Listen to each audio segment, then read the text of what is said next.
Bien, ya es jueves. Estados Unidos acusó a los cárteles mexicanos de comprar elecciones y México respondió pidiendo pruebas, lo cual es técnicamente la respuesta correcta y al mismo tiempo también incorrecta.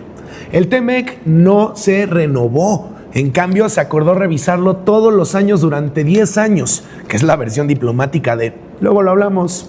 Y México lleva 4 partidos en el Mundial sin recibir un solo gol, lo cual debería de ser una noticia completamente feliz, salvo que quienes seguimos al Tri sabemos perfectamente qué parte del guión viene después. Soy Íñigo y esto es México Centro.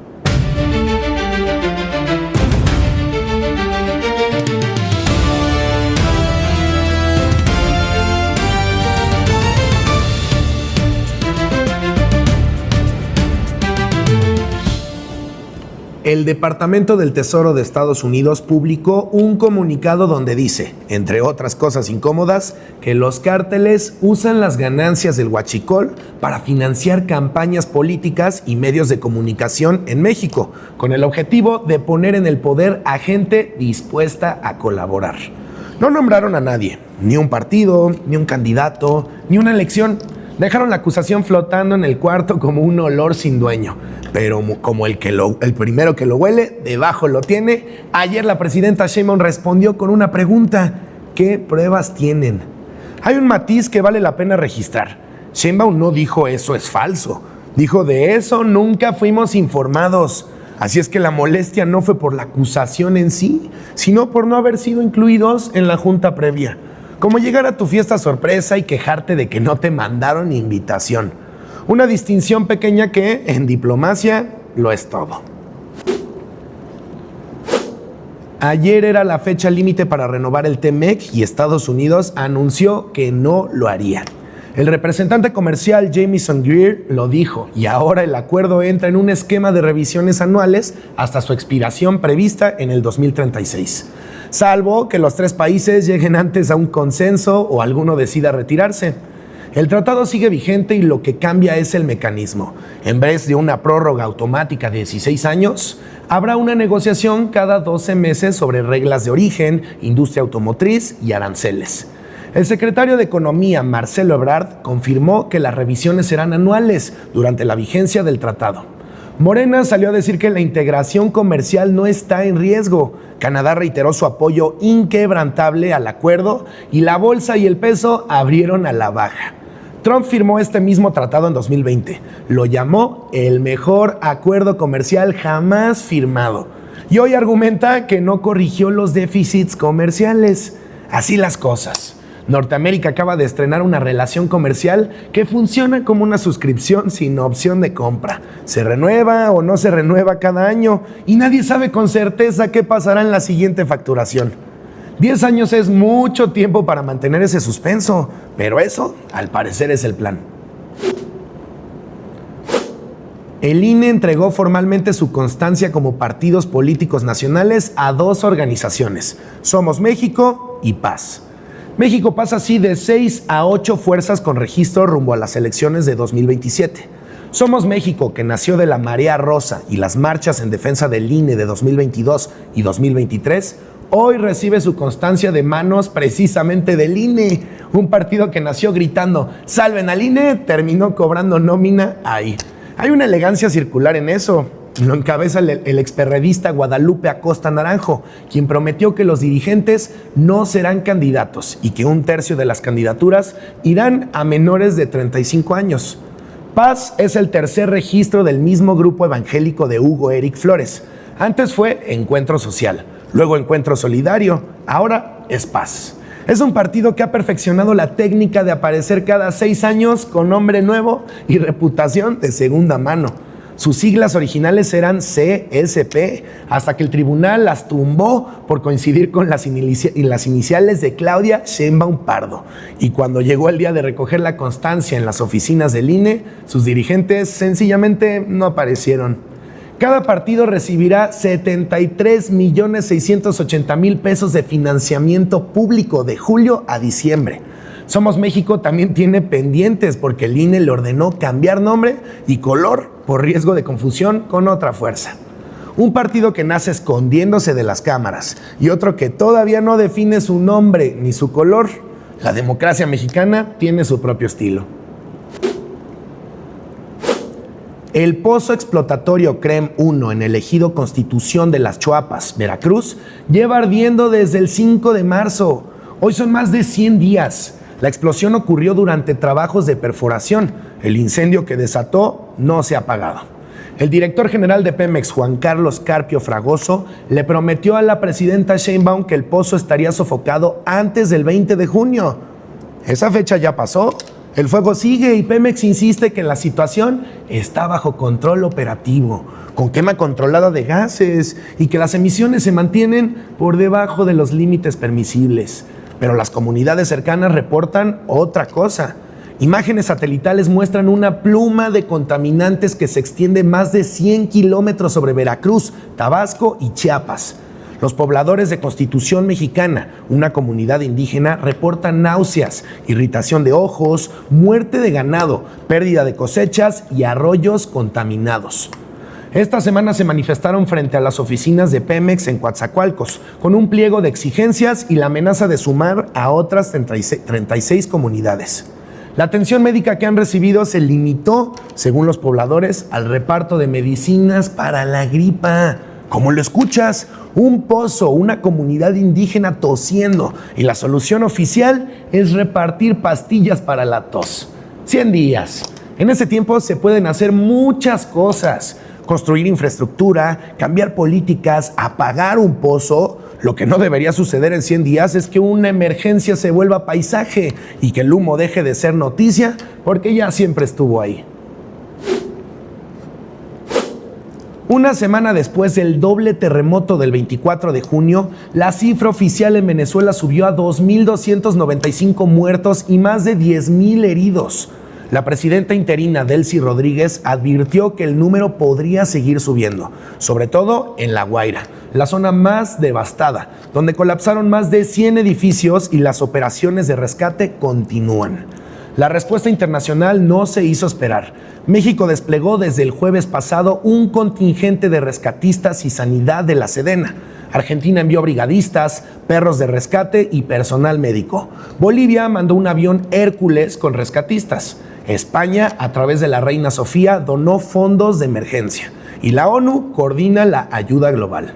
Lo que mejor retrata la escala de la emergencia es un dato de las primeras horas. Antes de que llegara cualquier autoridad con maquinaria pesada, fueron los propios vecinos los que empezaron a cavar entre los escombros con las manos. La solidaridad llegó antes que el Estado. Eso dice algo de lo mejor que hay en la gente y también algo de los tiempos de respuesta institucional. El martes 30 en el Estadio Ciudad de México, la selección venció 2-0 a Ecuador y avanzó a los octavos de final del Mundial 2026. Julián Quiñones abrió el marcador al minuto 21 y Raúl Jiménez amplió al 30, aprovechando un mal despeje. El partido empezó con 1 hora de retraso por tormenta eléctrica sobre la capital y fue el segundo del torneo aplazado por clima, tras el Francia-Irak. Ante más de 80,000 aficionados, el equipo de Javier Aguirre sostuvo la ventaja. Ecuador tuvo sus momentos y el cierre fue tenso, tanto que el ecuatoriano Piero Hincapié fue expulsado en tiempo agregado. 4 partidos en el Mundial, 4 victorias, portería en 0. Es por cualquier métrica disponible la mejor fase de grupos y el mejor arranque de eliminatoria en la historia del Tri.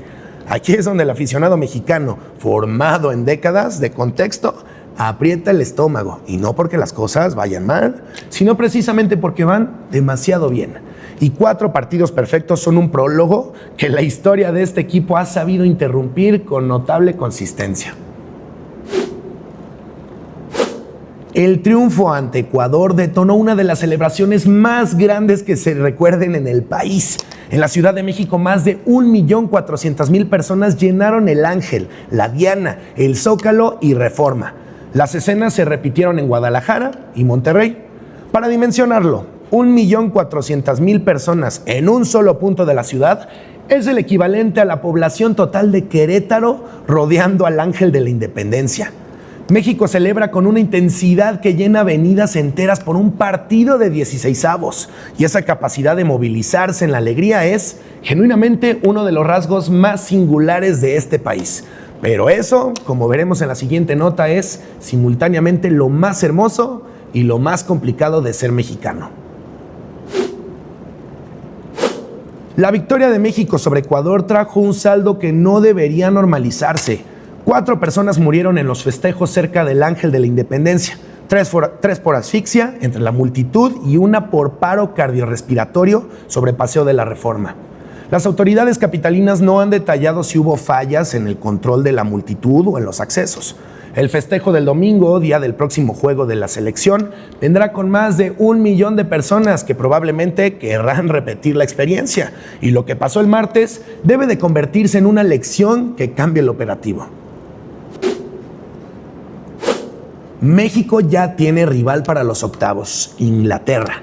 El domingo 5 de julio a las 18 horas en el Estadio Ciudad de México. La fecha y el escenario están claros y lo que también quedó claro es cómo llegó Inglaterra hasta ahí. Ayer miércoles en Atlanta, la República Democrática del Congo se les adelantó al minuto 7. Inglaterra empató hasta el minuto 75 y remontó al 86 con un doblete de su capitán Harry Kane, que evitó lo que en inglés se llama un embarrassment. Con esos 2 goles, Kane llegó a 13 tantos en mundiales, superando a Pelé. El equipo de Thomas Tuchel tiene plantel y experiencia. Bellingham, Saka, Rice, y es favorito en todos los análisis previos. Pero también acaba de demostrar que un rival africano lo tuvo contra las cuerdas durante más de 1 hora. Esa información está disponible para quien quiera usarla. Será apenas el segundo cruce mundialista entre México e Inglaterra y el primero en eliminación directa. Para México es el famoso 5º partido, esa barrera histórica que solo ha cruzado siendo local. Y ese es un dato relevante porque México de nuevo es local. No es una garantía, es una coincidencia que la historia pone sobre la mesa. Lo que se haga con ella es otro asunto. De cara al México-Inglaterra del domingo, el gobierno británico actualizó su alerta de viaje para sus ciudadanos. El Foreign Commonwealth and Development Office abrió sobre el aumento de robos de teléfonos móviles, la adulteración de bebidas y mencionó expresamente que 4 personas murieron en los festejos cerca del Ángel. La alerta no subió el nivel general de riesgo del país, pero añadió una sección específica para el Mundial. Las recomendaciones incluyen usar solo la plataforma oficial de la FIFA para boletos, portar el pasaporte original y prever revisiones policiales adicionales. La alerta también reiteró que se eviten viajes no esenciales a zonas de Baja California, Chihuahua, Sinaloa, Tamaulipas, Zacatecas y partes de Guanajuato, Jalisco, Michoacán, Colima, Guerrero y Chiapas por presencia del crimen organizado. Esta es posiblemente la guía de bienvenida más honesta que ha recibido el turismo mexicano en mucho tiempo. Ninguna de las advertencias es exagerada ni injusta. Son palabra por palabra los mismos riesgos que enfrenta cualquier capitalino un sábado por la noche. Los ingleses solo tuvieron la disciplina de ponerlo por escrito y mandarlo por oficio. Hoy aprendimos que el mejor acuerdo comercial jamás firmado, según su propio autor, va a revisarse todos los años durante una década. Que un pozo lleva más de 100 días ardiendo y el diagnóstico oficial es que está bajo control. Que México tiene 4 victorias y portería en 0 en un mundial que se juega en casa y que 4 personas fueron a festejar eso y no volvieron. Es un resumen que contiene en partes iguales todo lo que somos. Nos vemos el lunes, soy Íñigo y esto fue México Centro.